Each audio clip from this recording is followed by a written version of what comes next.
Hello everyone. In previous lecture we discussed about cell wall and nucleus, their functions. Now we will discuss about the cytoplasm and about the endoplasmic reticulum. Cytoplasm. As we know, when we look at the temporary mount of onion peel as well as human cheek cells, we can see a large region of each cell enclosed by cell membrane.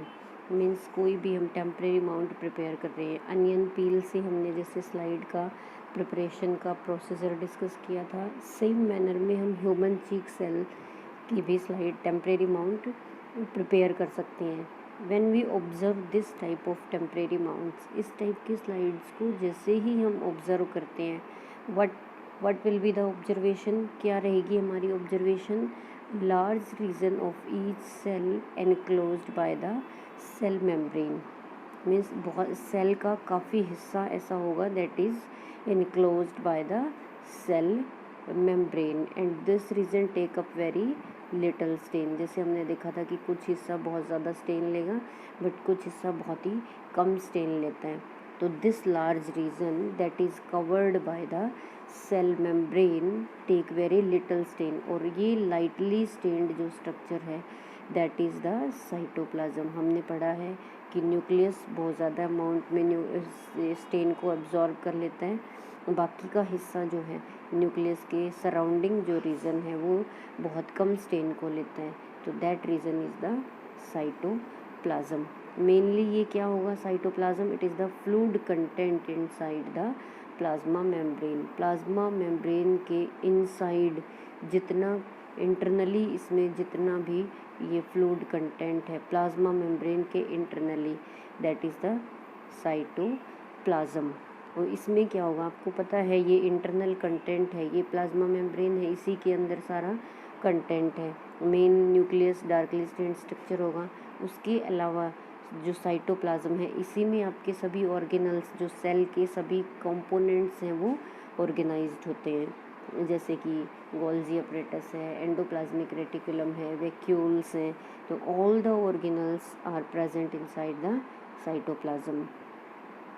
अब इसमें other जो cellular activities हैं, बहुत सारी जो cell की activities हैं that are also dependent on the cytoplasm. Because ये फ्लूइड कंटेंट है, इसमें काफ़ी न्यूट्रिटिव सब्सटेंसेस प्रेजेंट होते हैं that play a very important role in the cellular activities. अब ये क्या बताना चाह रहे हैं आगे? Cell organelles are enclosed by membrane. In prokaryotes, beside the absence of definite nuclear region, membrane bound cell organelles are also absent. Means हमने पीछे देखा होगा in previous lecture we discussed that in prokaryotes nucleus जो है that is not well defined. क्यों नहीं होता? Because that is not covered by the membrane. और उस न्यूक्लियस को जो पूरी तरह डिफाइंड नहीं है, बिना मेम्ब्रेन के है, प्रॉपर ऑर्गेनाइज्ड नहीं है, जस्ट उसमें जेनेटिक मटेरियल है, उसको हमने न्यूक्लियोड नाम दिया था. तो इसके अलावा प्रोकैरियोट्स में जो न्यूक्लियर मेम्ब्रेन के अलावा सेल मेम्ब्रेन से कवर्ड जो भी ऑर्गेनल्स होते हैं दैट आर ऑल्सो एब्सेंट.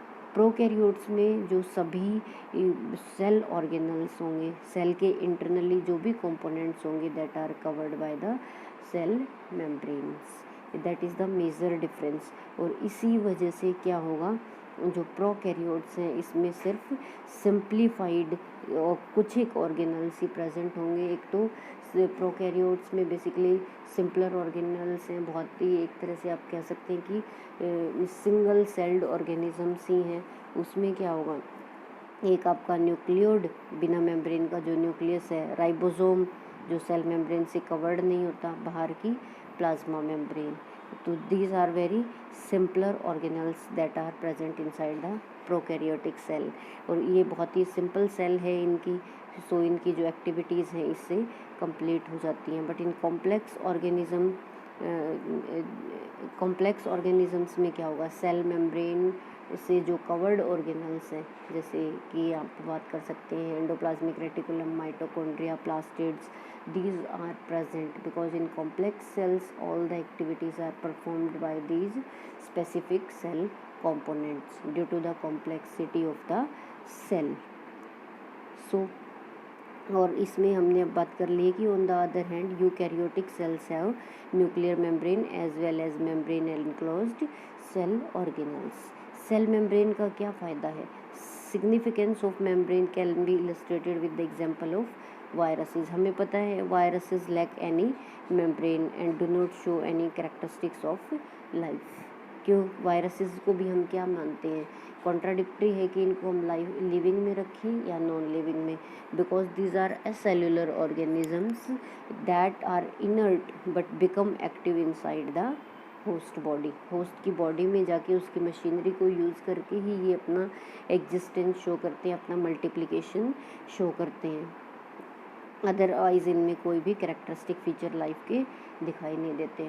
तो presence of membrane is also important to show the existence of a cell.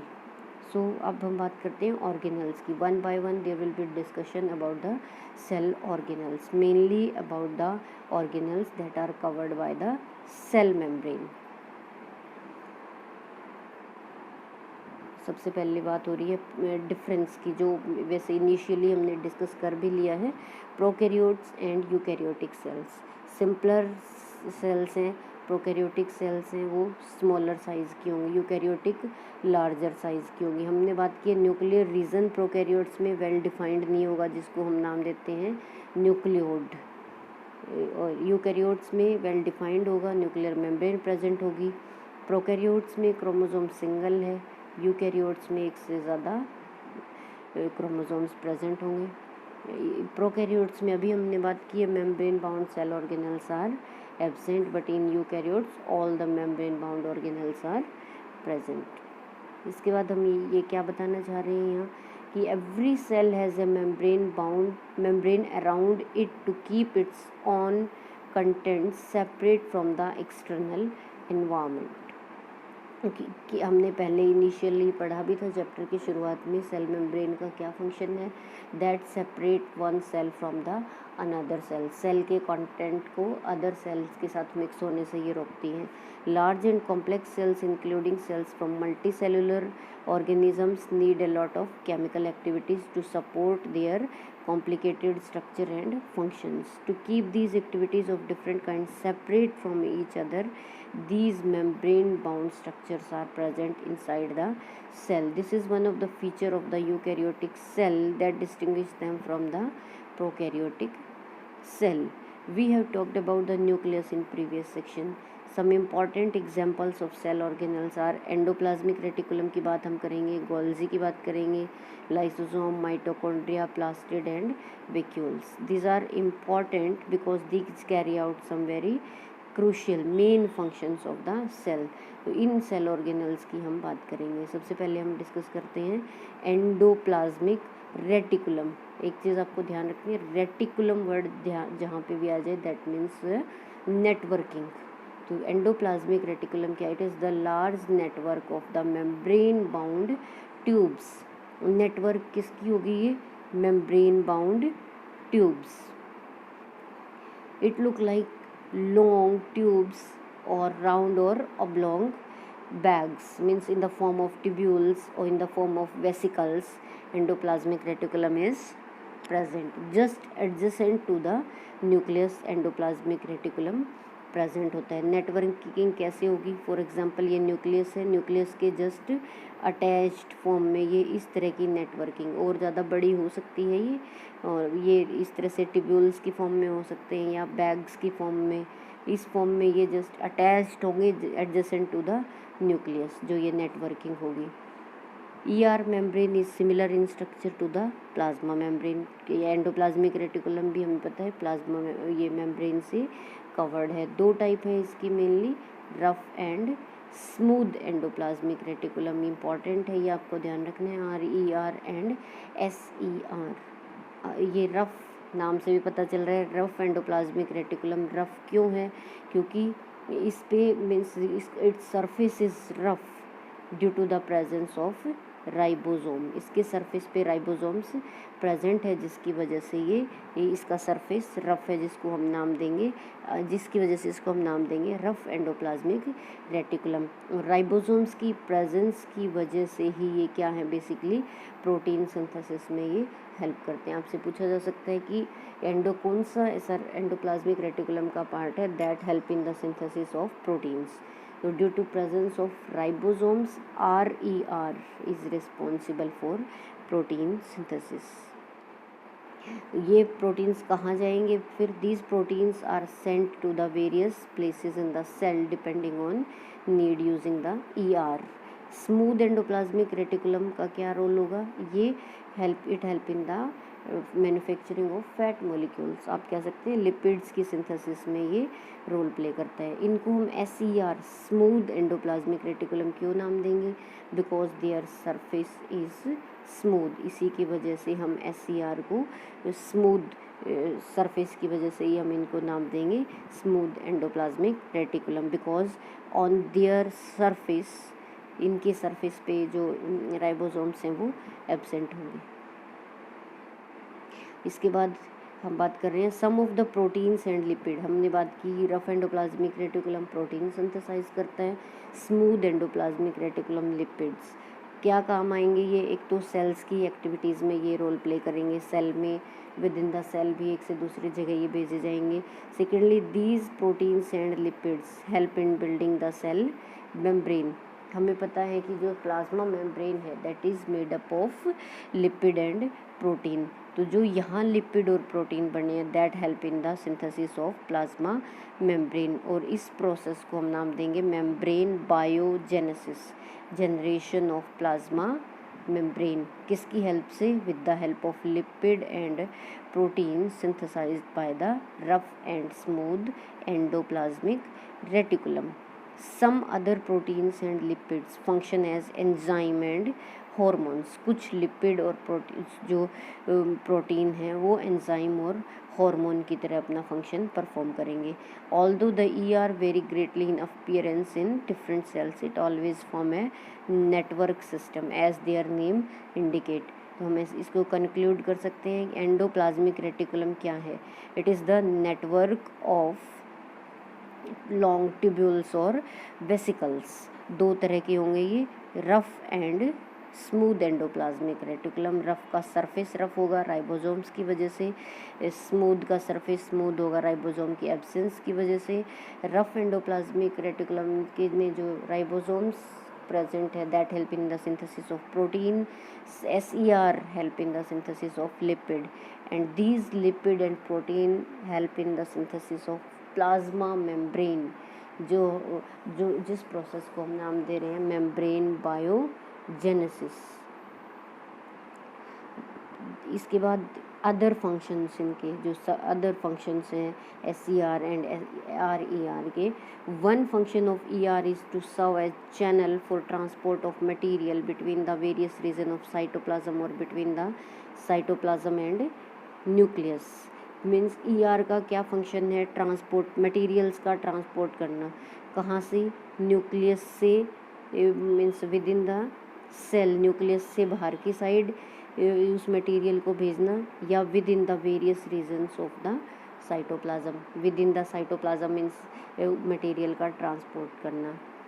Secondly इसका क्या काम है? It function as cytoplasmic framework providing surface for some of the biochemical activities of the cell. बहुत सारी जो chemical activities हैं within the cell that are also dependent on the endoplasmic reticulum. आप यहाँ देख सकते हैं रफ एंडोप्लाज्मिक रेटिकुलम का सरफेस रफ है due to the presence of smaller structures that are called ribosomes, और जो स्मूथ है उनका सरफेस स्मूथ है due to the absence of ribosomes.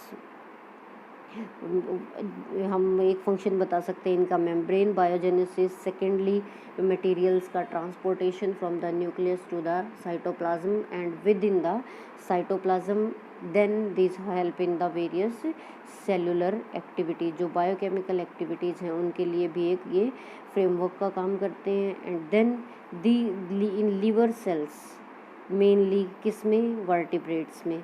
जो स्मूथ एंडोप्लाज्मिक रेटिकुलम है इसका एक बहुत ही इम्पॉर्टेंट रोल है, it help in the detoxification. जो ड्रग्स या जो पॉइजनस सब्सटेंसेस हैं उनसे डिटॉक्सिफिकेशन में ये रोल प्ले करता है in the cells of the liver की सेल्स में बेसिकली इसका रोल है डिटॉक्सिफिकेशन का। तो this is the major function. आपको ध्यान रखना है कि which part of the which type of the endoplasmic reticulum help in the detoxification of liver cell, that is the smooth endoplasmic reticulum. तो हमें ध्यान रखना है what is endoplasmic reticulum, what are its two types, what is the major difference between the rough and smooth endoplasmic reticulum, where are protein and lipid synthesized, what is membrane biogenesis, and what are the functions of endoplasmic reticulum. That's all about the endoplasmic reticulum. Rest of the organelles we will discuss in the next lecture. Thank you.